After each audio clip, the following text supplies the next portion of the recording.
just before we start, you might want to watch this.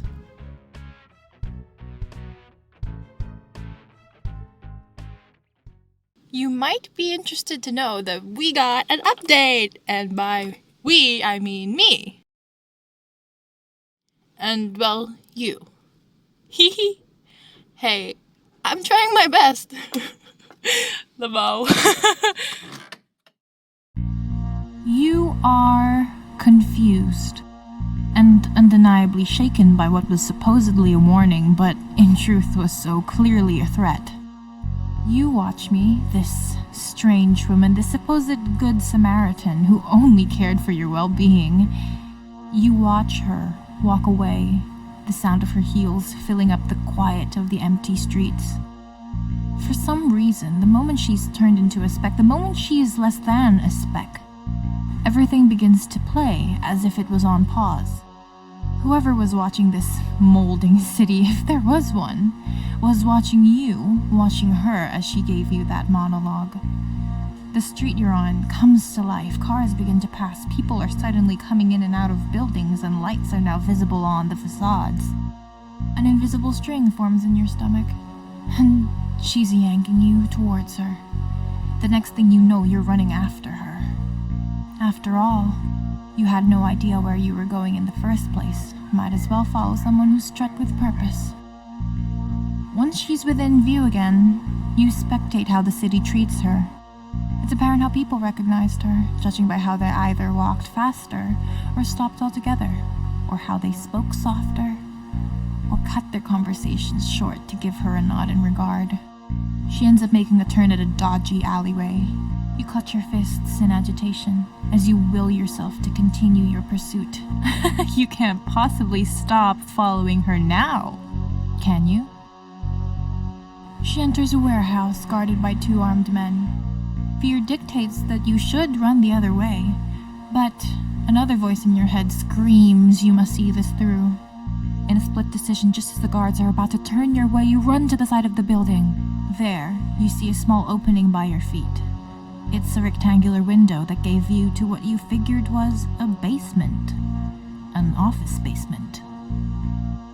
Electricity surges in your system when she steps into the room. A man follows closely after her, and another enters later. Desperate to hear what they have to say, you get on your knees and zero in. You watch as she sits down. The man, hot on her heels, stands by her side. The other takes the chair in front of her table. It becomes apparent the man across her wanted in. He wanted to be someone as valuable to her as the one standing by her side. She tenses her fingers together and leans back in her chair. She smiles. It's not that simple. I don't want just anyone. The man eagerly responds as if on autopilot. I'm not just anyone. More importantly, I'll actually be someone once I'm on your side. I'd do anything for you. A smile spreads on her lips. Hey, I've got a question for you. Would you jump into hot love for me? Would you kill your best friend? Oh baby, if you say you won't, I think you should know I've got a garrison that would say they would.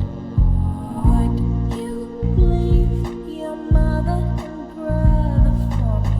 Would you break all the high stars? Oh darling,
but you're